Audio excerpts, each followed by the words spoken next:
प्रिय शंकर भगवान की जय। श्री गणपतये नमः। हरतालिका तीज 26 तारीख को मनाया जाएगा, 26/8/2025 को। यह व्रत सर्व व्रतों में सर्वश्रेष्ठ माना जाता है, क्योंकि यह व्रत महादेवी श्री पार्वती जी ने भगवान भोलेनाथ को अपने पति के रूप में पाने के लिए किया था। पार्वती को मालूम ही नहीं था कि मैं भी कोई व्रत कर रही हूँ, और यह व्रत के फल स्वरूप में भगवान शिव उन्हें प्राप्त हुए। यह व्रत का नाम हरतालिका कैसे हुआ, यह भी एक अजीब किस्सा है। जब पार्वती जी ने बड़ी हुई, उनके पिता हिमालय राजा ने बताया कि उसका विवाह भगवान विष्णु के साथ तय हो गया है। तब पार्वती जी अपनी प्यारी सखी के पास रोने लगती हैं और कहती हैं,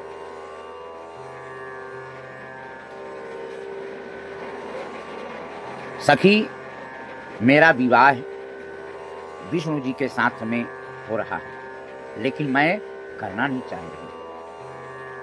मैं भोलेनाथ के साथ ही शादी करूंगी।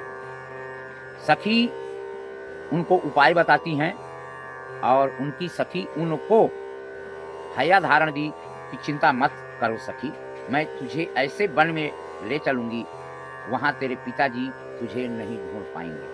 पार्वती की सखी उनको घोर वन में ले गईं, यानी सखी ने पार्वती को हर लिया। इसलिए इस व्रत का नाम हरतालिका व्रत प्रसिद्ध हुआ। यह व्रत करने से कुमारिका कन्या को भी मन भर पसंद मिलते हैं, सास ससुर और अच्छा परिवार मिलता है। उनके सांसारिक जीवन में कोई बाधाएं नहीं आती हैं, सुख रूप से संसार चलता है। मन में अड़ग श्रद्धा भाव और पूरी लगन के साथ शिव जी के चरणों में शीश नवाकर अपनी इच्छा को प्रकट कर अगर कोई कन्या यह व्रत करती है, उनको अवश्य ही फल प्राप्त होता है, और भगवान शिव जी की सर्व मनोकामना अवश्य पूरी होती है। यह व्रत करना कब है, इसका पूजन विधि कैसे है? हरतालिका व्रत धारण करने वाली स्त्रियां भादव महीने की शुक्ल पक्ष तृतीया के दिन प्रातः समय उठकर अपने नित्य कर्मों से निवृत्त होकर उसके पश्चात तिल तथा आंवलों के चूर्ण से मिश्रित जल से स्नान करें। उसके बाद पवित्र स्थान में मंडप बनावें। शिव पार्वती की पार्थिव प्रतिमा बनाकर स्थापित करें। उसके बाद नया वस्त्र धारण करके आसन पर पूर्वाभिमुख बैठकर मन में पूरी श्रद्धा भाव से शिव पार्वती का नाम लेकर हाथ में फल लेकर संकल्प करें, मैं अपने आज तीज के दिन शिव पार्वती की पूजन करूंगी। उसके बाद श्री गणेशाय नमः का उच्चारण करते हुए गणेश जी की पूजन करनी चाहिए।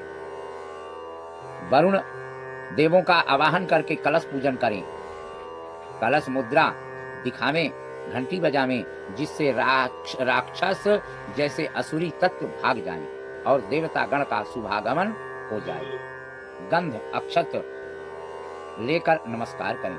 दीपक को नमस्कार करके पुष्पों से पूजन करें। हाथ में जल लेकर पूजन सामग्री तथा अपने ऊपर जल छिड़कें। इंद्र आदि अष्टलोकपालों का आवाहन करें और पूजन करें। इसके बाद अर्घ्य पाद्य गंगा जल से स्नान आचमन करावें। शंकर पार्वती को गंगा जल से, दूध से, मधु से, दधि से, घी से स्नान करावें, फिर शुद्ध जल से स्नान कराएं। उसके बाद हर एक वस्तु अर्पण के लिए ओम नमः शिवाय कहकर और पूजन करें। अक्षत, धूप तथा दीपक दिखावें, फिर नैवेद्य चढ़ाकर आचमन करावें। हाथों के लिए उच्चटन अर्पण करें, सुपारी अर्पण करें, दक्षिणा भेंट करें, फिर पुष्प माला चढ़ावें और नमस्कार करें। इस प्रकार के पंचोपचार पूजन से श्री शिव हरतालिका की प्रसन्नता के लिए हो कथन करें। उत्तर की ओर निर्माल का विसर्जन करके श्री शिव हरतालिका जी जय जयकार महाअभिषेक करें। उसके बाद सुंदर वस्त्र समर्पण करें, यज्ञोपवीत धारण करावें, चंदन अर्पित करें, अक्षत चढ़ावें, सप्त धान समर्पित करें, हल्दी चढ़ावें, कुमकुम, मांगलिक, सिंदूर आदि अर्पण करें, भोजपत्र, कंठमाला आदि समर्पण करें, सुगंधित पुष्प अर्पण करें, धूप देवें, दीप जलावे, नैवेद्य चढ़ावे। मध्य में जल से हाथ मुंह धुलाने के लिए जल छोड़े और चंदन लगावे। नारियल तथा ऋतु फल अर्पण करें। तांबूल यानी सुपारी पान चढ़ावें। दक्षिणा द्रव्य चढ़ावें। भूषण आदि वस्त्र आदि चढ़ाएं। दीपारती उतारें। कपूर की आरती करें। पुष्पांजलि चढ़ावें। इसके बाद परिक्रमा करें और ओम नमः शिवाय इस मंत्र से नमस्कार करें। इसके बाद संकल्प द्वारा ब्राह्मण आचार्य का वापन वस्त्रादि द्वारा पूजन करें। पूजन के बाद अन्न वस्त्र फल दक्षिणा युक्त पात्र हरतालिका देवता के प्रसन्नार्थ ब्राह्मण को दान दक्षिणा देवें। उसमें नमः कहना आवश्यक है, इससे देवता प्रसन्न होते हैं। दान लेने वाला संकल्प लेकर वस्तुओं को ग्रहण करने की स्वीकृति देवे, फिर विसर्जन करें। विसर्जन में अक्षत एवं जल छोड़ना चाहिए। बोलिए श्री शंकर भगवान की जय। ये हरतालिका व्रत का विधान है।